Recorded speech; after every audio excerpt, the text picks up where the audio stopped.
اب میں بڑے ہی ادب اور احترام کے ساتھ اسٹیج کی دعوت دے رہا ہوں حضرت مولانا محمد مشتاق صاحب آئیں اور ہمیں اپنے مفید کلمات سے نوازیں۔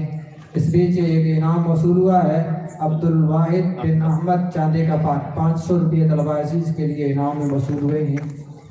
حضرت مولانا مشتاق صاحب۔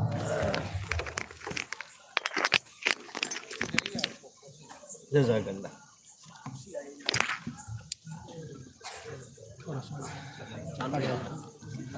السلام علیکم ورحمۃ اللہ وبرکاتہ۔ الحمد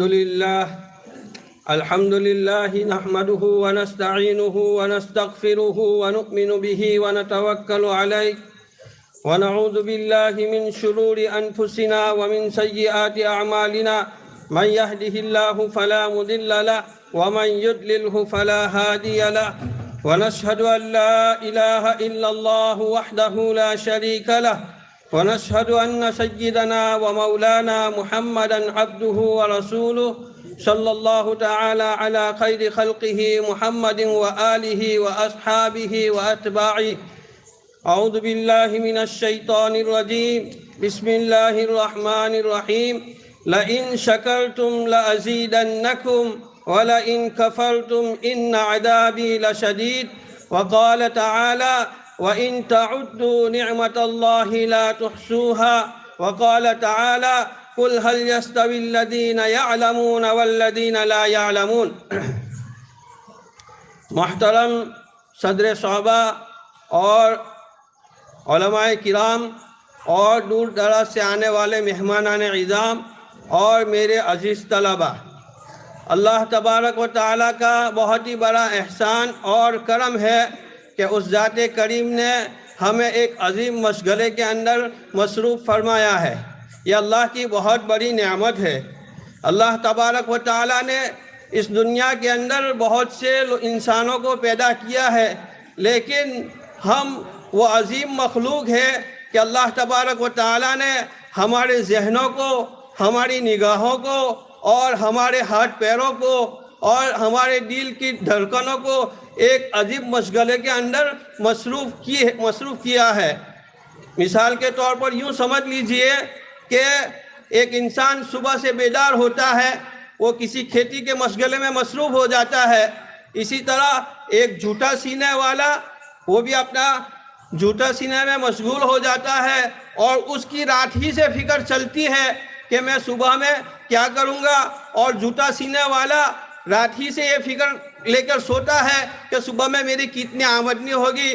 لیکن اللہ کا بہت ہی بڑا احسان اور کرم ہے کہ اس ذات کریم نے ہمارے دماغ اور دماغوں کو اس فکر کے اندر مصروف کر دیا ہے کہ ایک طالب علم جب رات کو سوتا ہے تو اس کو فکر یہ ہوتی ہے کہ میں صبح میں اللہ کے کلام کو کتنا یاد کروں گا اور کیسا یاد کروں گا، یہ اس کا ایک مشغلہ ہوتا ہے اور اس کی ایک فکر ہوتی ہے۔ اسی طرح جب اس کا استاد سوتا ہے تو اس کو بھی یہ فکر ہوتی ہے کہ صبح میں فجر سے پہلے اور فجر کے بعد جب میں درسگاہ میں پہنچوں گا تو میں اپنے طالب علم کو کس طرح قرآن پڑھاؤں گا اور اس کے دل میں کس طرح قرآن کو اتاروں گا۔ یہ ایک اللہ کی بہت بڑی نعمت ہے کہ اللہ تبارک و تعالیٰ نے جس کلام پاک کو نازل کیا ہے اور اس کی عظمت ذکر کی ہے، تو اس عظیم ذکر کے اندر اللہ تبارک و تعالیٰ نے ہمیں مصروف کیا ہے، تو ہمیں احساس کمتری کے اندر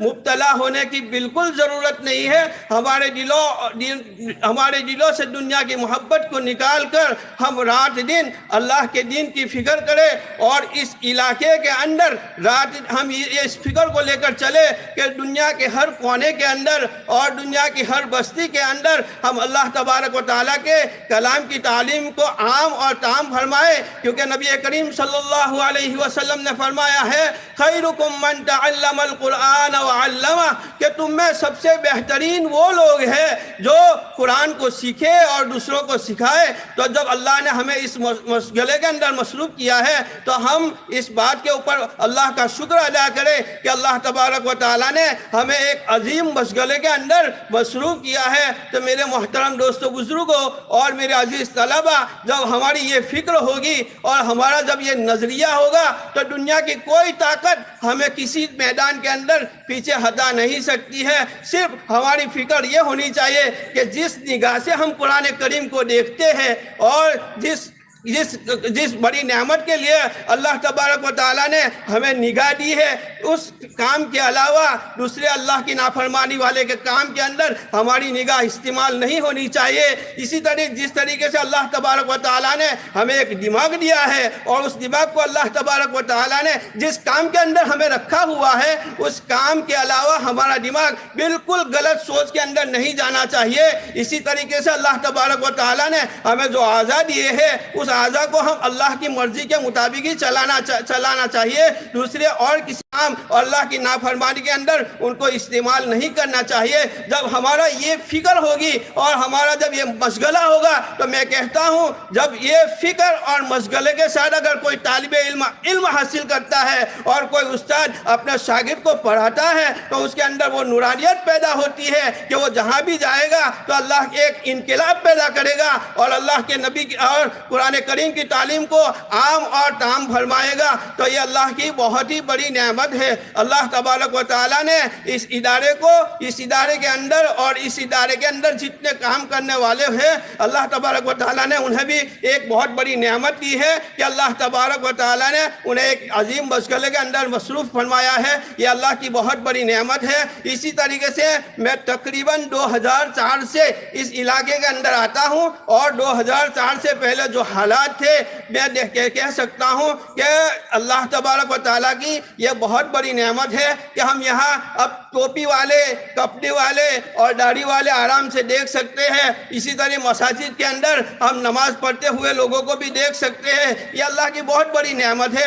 اس کے علاوہ ہمیں کیا چاہیے؟ اس دنیا کے اندر ہمیں چند دن، چند برس اور چند سال رہنا ہے، اس کے بعد ہمیں اس دنیا سے جانا ہے. لیکن ہم اس طریقے سے زندگی کو گزارے کہ اللہ تبارک و تعالیٰ کی رضا کے مطابق ہماری زندگی ہو.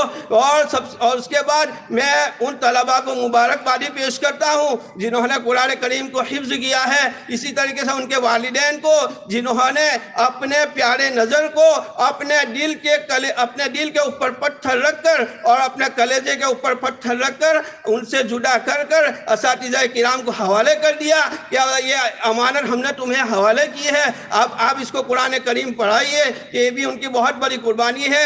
اللہ تبارک و تعالیٰ ان کی قربانیوں کو بھی قبول فرمائے. اسی طرح اساتذہ کرام کی قربانیوں کو بھی قبول فرمائے اور ہمارے مساجد اور ہمارے مدارس کی تمام ضروریات کو اللہ تبارک و تعالیٰ وہ اپنے غیب خزانے سے پوری فرمائے. اسی بات کے اوپر میں اپنی بات کو ختم کرتا ہوں. اللہ تبارک و تعالیٰ مجھے اور آپ سب کو دین کی خدمت کرنے کی توفیق عطا فرمائے. وآخر دعوانا ان الحمدللہ رب العالمین.